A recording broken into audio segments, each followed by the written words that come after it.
안녕하세요. 안녕하세요. 네, 오늘 제가 궁금한 게요. 아무리 인생을 열심히 노력해도 점점 인생이 이상하게 꼬이는 사람들. 이런 사람들은 왜 이렇게 인생이 꼬일까요? 방향을 얘기를 할 수 있을 것 같아요. 우리의 본능이나 마음이 형성된 방향을 잘 살펴보면 이 마음은 행복하려고 만들어진 게 아니라는 저는 생각을 합니다. 우리가 흔히 오해를 할 수 있는 것이 자연스럽고 내가 그냥 있는 그대로의 마음은 당연하게 내 인생이 바라는 방향이나 내가 추구하는 행복에 초점이 맞춰져 있다고 오해를 할 수 있는데, 이 마음이 형성된 어떤 본능적인 원리 자체는 안전을 확보거든요. 생존의 위협을 로부터 멀어지는 것, 혹은 뭐 번식이라든지 이런 부분들에 유리하도록 형성이 되는 것. 안전을 확보하려고 하는 마음과 내가 추구하고자 하는 내 인생의 어떤 방향이 꼭 일치하지는 않을 수 있거든요. 예컨대 어릴 때 이제 부모와 뭐 학대라든지 뭐 어떤 아버지 상으로부터 억압을 받은 사람은 거기에서의 마음의 고통이 좀 내재되어 있을 수 있겠죠. 그러면 권위 대상에 대한 극도의 반감이라든지 분노라든지 이런 게 잘 형성될 수 있거든요. 근데 그런 마음의 프레임에서는 이런 어떤 내 분노라든지 이런 어떤 대응이 나의 안전을 확보하는 행위가 되겠죠. 그런데 그 마음 그대로 직장 상사에게 뭐 꾸지람을 듣거나 너무 이제 과도하게 비난을 받을 때 그런 나의 생존 본능이 발동을 한다면, 사회적이나 상황적으로 좀 부적절하게 과도하게 화를 낸다든지 아니면 충동적으로 잘 다니고 있는 직장을 그만둘 수도 있겠죠. 이런 식으로 안전을 확보하려는 어떤 나의 본능과 실제로 내가 원하는 것을 추구하는 어떤 그런 방향이 다른 일은 너무너무 흔하게 일어나요. 때때로 불안하고 불편하고 힘든 게 있더라도 이걸 감수하면서 내가 원하는 행복을 추구하고 싶은 우리의 삶의 방향이 완전히 일치하지 않을 수가 있고, 여기에서 내가 원하는 방향을 추구하는 선택이 아니라 지금 당면한 불편함과 힘든 것을 회피하고자 하는 선택이 반복이 될 때 나는 그 순간순간 계속 고민을 하고 최선을 다하고 있지만 시간이 많이 쌓이고 보면은 나는 열심히 살았는데 내가 원하는 삶과 많이 방향이 달라져 있는 경우도 있을 수 있겠죠. 어떻게 보면 인생이 점점 꼬이는 사람들은 이렇게 본능에서 떠오르는 마음대로만 살아가는 사람들일 가능성이 좀 이제 높을 수 있겠네요. 네, 근데 이거를 절대 잘못됐거나 그러면 안 되고 무조건 위험을 추구해야 된다 이런 의미가 절대 아닌 것이, 맥락이 분명히 있다는 거예요. 여기에서 이 마음은 문제거나 골칫덩이가 아니라 나를 안전하게 지켜주고 위험으로부터 나를 지켜주는 너무 자연스러운 본능일 수 있다는 것이죠. 미묘한 맥락에 따라서 다른데, 예컨대 내가 대인관계에 상처가 있다고 해도, 그러니까 이것 좀 극복해보자라고 생각을 해서 막 말도 안 되는 갑질을 계속 참거나 이렇게 하면 안 되는 거예요. 오히려 그럴 때는 내가 더 용기를 내서 경찰서에 얘기를 할 수도 있죠. 요즘같이 노동청 이런 거 인권이 잘 돼 있는 때는 그런 시도, 뭐 오히려 그걸 할 때도 불안할 수도 있겠죠. 그죠? 그럴 때는 오히려 그 불안을 내가 안으면서 그런 과정을 잘 이어나가는 것이 오히려 나를 위한 거일 수도 있겠죠. 근데 보통 우리의 불안과 어떤 불편한 마음들은 회피에 초점이 맞춰져 있다는 거예요. 이게 똑같이 내가 직장을 그만두고 그런 조치를 취하는 거다 하더라도 나의 존엄을 위해서 추구하는 과정이냐, 단순히 이게 두렵기 때문에 일단 벗어나야 되니까 직장을 그만두고 집으로 돌아오는 회피이냐, 이거에 따라서 그 하는 행위 형태는 비슷하지만 그 안에 내용이라든지 기능은 완전히 다를 수 있다는 것이고, 내가 바라는 방향의 기능의 행위들이 많이 일어날수록 내 인생이 내가 원하는 방향으로 다가갈 가능성이 높다는 것이죠. 그렇다면 그렇게 본능적인 마음이 이끄는 대로 사는 삶이 아니라 진짜 내가 행복하기 위한 어떤 지향점이 될 수 있는 그런 삶을 살아가기 위해서는 우리가 지금 어떻게 해야지 될까요? 저는 이거를 운동 배우는 거랑 비슷하다고 생각해요. 뭐 예를 들면 저는 농구를 아주 좋아하는데 이렇게 슛을 던지는 거 폼 보면, 저는 예전에 농구 마음은 굴뚝같이 잘 안 돼가지고 슛 던지는 책도 읽고 슈팅학 개론 이런 책이 있습니다. 그럼 방법 다 있으면 뭐 손목각도 어떻게 하고, 이걸 본다고 해서 자동으로 될 리는 없어요. 연습이 필요하다는 거예요. 나는 영상대로 책대로 하고 있다고 생각하지만 또 보면은 거울로 찍거나 영상을 찍으면 이상하게 하고 있을 수도 있다는 거죠. 마음을 쓰는 것도 저는 똑같다고 봐요. 사람들이 이해나 방법을 알아내는 것에 자꾸 방점을 두는 것 같아요. 오히려 원리는 간단할 수도 있어요. 내 본능이 늘 내 어떤 바라는 방향과 일치하지 않을 수도 있다는 거. 근데 제가 제일 많이 듣는 질문이 오히려 진료실에서, 그게 말로는 쉬운데 실제로 잘 안 돼요. 내가 너무너무 불안해서 당장 외출을 잘 못하겠어요. 이런 얘기를 많이 하신다는 거죠. 내가 인식을 할 때 머리로 이해됐으니까 그런 불편감이 사라지는 것이 아니라, 그런 불편감이 당연히 존재할 수도 있지만 내가 몸이 잘 안 움직여도 처음 배울 때는 운동을 자세를 배우고 열심히 노력을 해보는 것처럼 당연히 불편감이 있는 그 상태에서 내가 진짜 원하는 것을 이성적으로 판단하고 추구하는 연습 과정, 시행착오 과정이 오히려 있는 것이 당연하다는 것이죠. 제가 진료 때 되게 느끼는 게 유독 마음에만 그래요. 머리로 이해되면 자동적으로 된다는 인식이 많이 있는 것 같아요. 전혀 그렇지 않고 오히려 원리는 간단할 수 있지만 이 마음의 어떤 묘미는 실제 내 삶에서 이게 실천이 이어졌을 때 처음에는 그게 불편하고 힘들지만 시행착오를 거치면서 나한테 좋은 것들이 쌓이면서 어느 순간 운동을 배우듯이 몸에 익숙해져 있는 것처럼 마음을 쓰는 연습 과정이 있으면 좋다. 그 시행착오를 하고 그 과정에서 불편감이 생각으로 이해됐어도 드는 것이 당연하고 너무 이해될 수 있는 부분이다라고 좀 이해해주고 수용해줄 수 있는 마음이 도움 많이 되는 것 같습니다. 그렇다면 여기서 내가 이미 그렇게 꼬인 인생이랄까요? 그렇게 어떻게 보면 마음이 이끄는 대로 본능적인 선택을 계속 해왔다면 지금 와서 어떤 새로운 어떤 내 행복의 지향점대로 무언가 선택을 하는 게 쉽지 않을 수 있을 것 같거든요. 그리고 그렇게 선택을 한다 하더라도 오히려 더 세상에 어떤 그런 거대한 장벽에 가로막힐 수도 있을 것 같은데 천천히 어떻게 보면 올라가야 될 것 같거든요. 그렇게 하기 위해서 우리한테 필요한 게 어떤 게 있을지. 처음 그래서 그 시작할 때의 그 막막함, 너무 압도되는 느낌, 위험이나 불편함을 최소화하고 싶은 우리 본능이 끊임없이 만들어내는 어떤 냉소와 부정적인 예측들, 자기 인식들, 이것들이 너무 당연하고 너무 이해해 줄 수 있다는 것부터가 시작인 것 같아요. 오히려 제가 말씀을 드릴 때는 마치 이 전념 행동, 뭔가 우리가 추구할 수 있는 것들, 그걸 해야 된다는 것에 방점을 많이 두는 것 같지만 전혀 그렇지 않고, 제가 면담을 할 때도 거의 80%, 90%는 여기에 할당을 하는 것 같아요.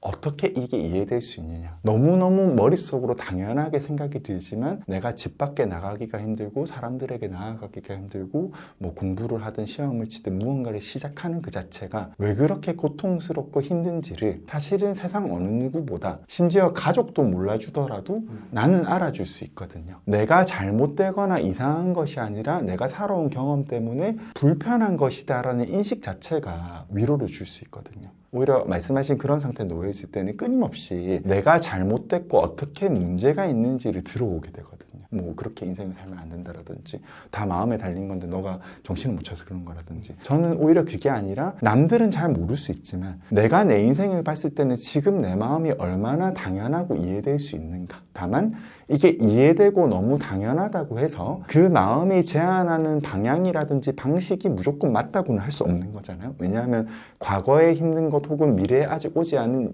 부정적인 어떤 미래에 대한 예측이 만들어내는 마음이니까 너무너무 이해는 되지만 그게 내가 원하는 방향은 아니니까 이해는 하되 내가 원하는 방향으로 가장 작은 한 걸음을 오늘부터 해볼게라고 용기를 내는 거.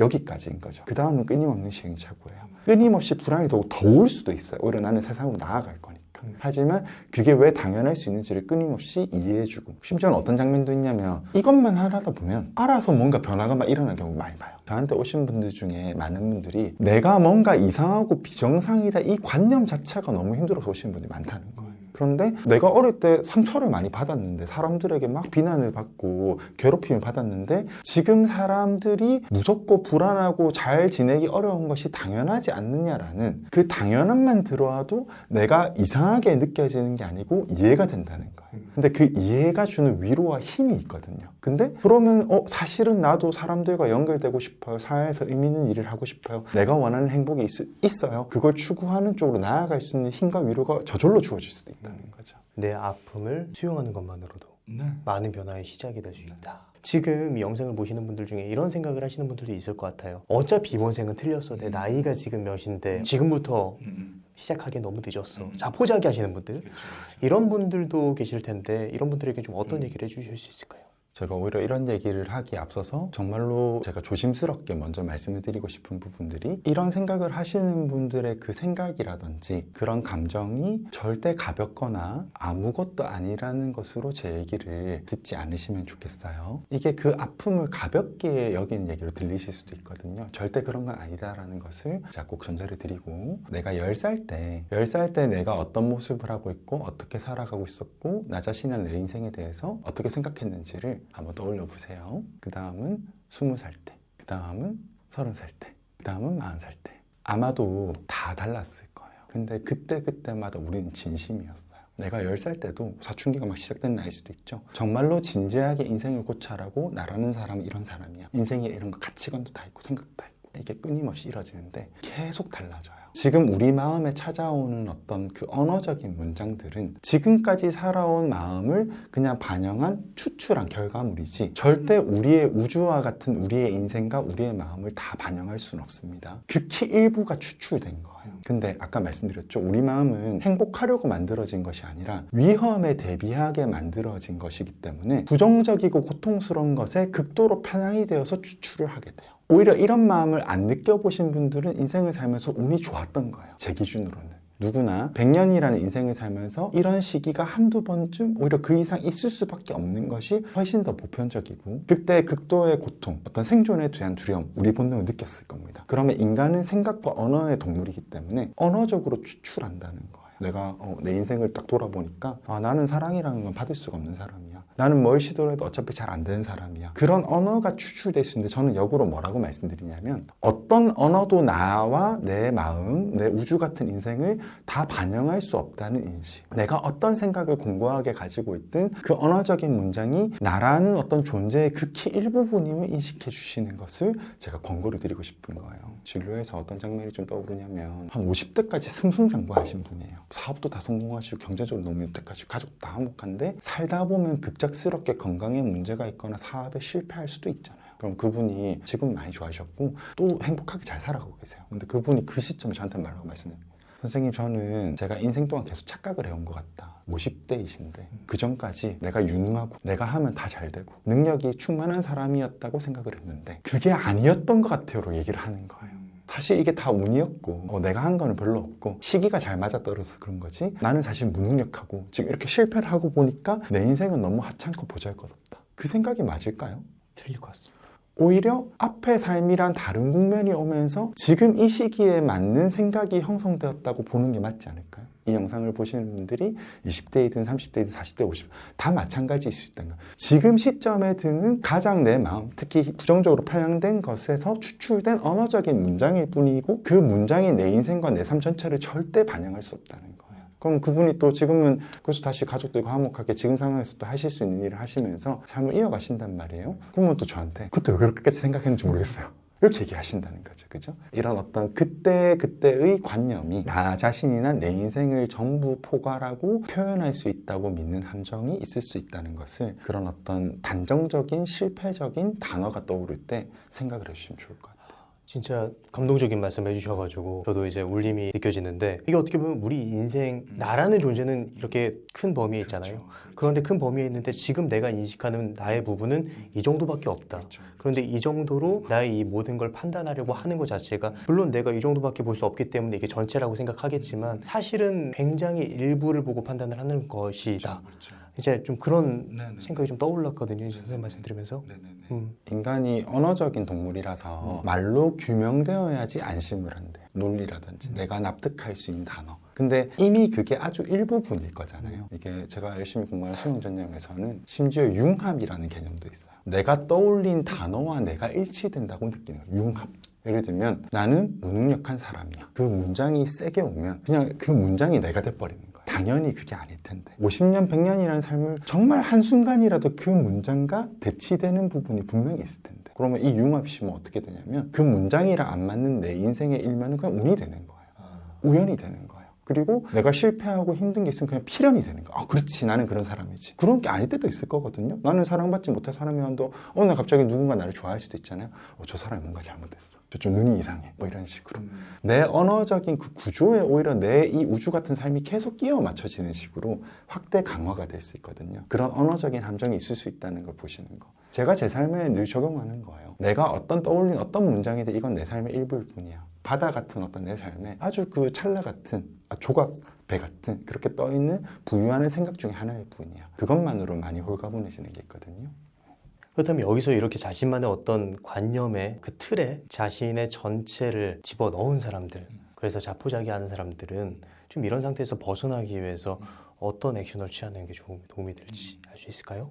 그래서 저는 그런 경우에 논리나 생각으로 그걸 맞서는 것이 좋지 않을 수가 있어요. 그러니까 예를 들어 볼게요. 나는 뭐 사랑받지 못하고 존중받지 못하는 하찮은 사람이에요. 누가 이렇게 얘기를 했다고 할게요. 그럼 흔히 어떤 위로를 하게 되냐면 아 그렇지 않아. 너 너무 소중해. 너 그냥 태어난 것만으로도 소중한 사람이야. 너는 너무 사랑받을 가치가 있는 사람. 이렇게 단어로 자꾸 맞선단 말이에요. 이 사람이 그 생각을 하게 된 것 자체는 우연이 아니라는 거예요. 과거의 경험이 분명히 있다는 거예요. 그럴 만한 일이 있었고 형성이 되어 있는 과정에서 이렇게 반대되는 언어가 마치 논박 논쟁처럼 들어오면 우리 마음은 오히려 이 생각을 강화하게 돼요. 과연 그럴까? 내가 사랑받으면 사는 거 아닌데? 나 어릴 때 상처받았는데? 그 사람 나 배신했는데? 나 미움받고 있는데? 지금도 난 친구도 한 명도 없는데? 더 강화가 돼요. 말에는 답이 없다는 거예요. 이 언어를 언어로 맞서는 것은 단지 그 언어에 더 빠져들게 하는 부분일 뿐이라는 거예요. 저랑 진료 보시면서 30대에 처음 일을 시작하시는 분들이 있어요. 요즘에는 생각보다 나라에서 뭐 국비 지원 이런 것도 많이 되어 있고 그런 어떤 기회들이 열린다는 거죠. 아, 그런 생각이 왜 드는지 너무 이해가 됩니다. 보통 이런 게 우울, 불안 이런 걸 많이 수반을 하고 있겠죠. 그럼 저는 치료도 하면서 아, 그런 경험이 있었으니까. 살아오면서 이런 과정이 반복이 되었으니까 지금도 반복되고 있으니까 그렇게 생각하시는 게 전혀 무리가 아니네요부터 시작을 하는 거예요. 이게 너무 당연한 거예요. 이상하거나 비정상적이거나 생각을 억지로 막 포장을 하고 긍정적으로 말해서 바꿔야 되는 것이 아니고 이건 이 자체로 너무 이해할 만한 부분이지만 이런 고민을 하시는 것 자체는 사실은 경제력도 얻고 싶으시고 사람들과 상호작용도 하고 싶으시고 의미 있는 일을 하고 싶어 하시는 것 같아요 라고 여는 거예요. 그런 행위를 찾아보는 거예요. 말로가 아니라 실제 현실에서 내 행동의 결과물로서 그 말에 대비되는 어떤 현상들이 실제 맥락에서 접촉이 된다는 거예요. 그러면 이게 옅어지기 시작해요. 그게 목적은 아니지만. 그래서 제가 이제 아주 존경하고 친애하는 우리 수영전념의 창시자이신 스티븐 에이지 선생님이 쓰신 책 중에 마음에서 나와서 삶 속으로 들어가라라는 제목의 책이 있어요. 저는 그게 아주 함축하는 의미가 많다고 봐요. 생각의 동물인 인간은 자꾸 명쾌하고 내가 바라는 식으로 논리를 형성하고 싶어 하는데 그것이 우리를 힘들게 하는 논리와 대비되면서 오히려 과거의 경험들까지 여기에 녹아오면서 내가 힘든 논리들이 더 강화되는 함정에 끊임없이 빠질 수 있다는 거예요. 애써 말로 덮거나 축소하거나 이게 아무것도 아닌 식으로 지나가려고 하지 말고 왜 그런 마음이 들 수 있는지 너무너무 깊이 이해해주고 우리가 수용을 해주되 그런 우리가 진짜로 원하는 것 가치를 떠올리면서 추구할 수 있는 가장 좋은 것, 가장 작은 것들을 찾아가서 이 외연을 넓혀 나가는 것이 저는 좋다고 보는 거죠. 네, 오늘 진짜 좋은 말씀, 감동적인 말씀 많이 해주셨는데요. 마지막으로 하고 싶으신 말씀 있으시다면 어떤 게 있을까요? 네, 저는 어떻게 보면 우리가 본능으로 봤을 때는 오히려 행복하기 힘들게 태어난 존재가 맞는 것 같아요. 괜찮아요. 왜냐하면 우리에게는 생각의 힘이 있고 이런 관념의 힘이 있으니까 그런 마음과 어떤 삶의 형태를 이해해주면서 이게 불완전하고 뭔가 내 생각대로 되지 않고 그것 때문에 고통스럽고 힘든 것이 내가 비정상적이고 문제인 것이 아니라 당연한 삶의 일면 마음의 일면일 수도 있겠구나. 그런 내가 한 번뿐인 삶이라면 추구하고 싶은 삶이란 어떤 게 있을 수 있을까? 내가 되고 싶은 나, 그것을 위해서 보낼 수 있는 일상은 어떤 게 있을까? 이런 생각을 하면서 좀 지내시는 것들, 그런 일상을 쌓아가신다는 느낌으로 살아가실 때 생각보다 행복이나 활력이 또 쌓일 수 있지 않을까. 네, 그렇게 말씀드리고 싶습니다. 네, 오늘 불완전한 삶에 관한 조금은 다른 이야기 저자 이대영 선생님을 모시고 꼬인 인생을 풀기 위해서 우리가 어떤 노력을 해야 되는지 우리가 인생을 어떻게 바라보는 게 좋은지에 대한 이야기를 나눴습니다. 그럼 오늘의 심리학은 여기까지 하도록 하겠습니다. 좋은 말씀 해주셔서 감사합니다. 감사합니다.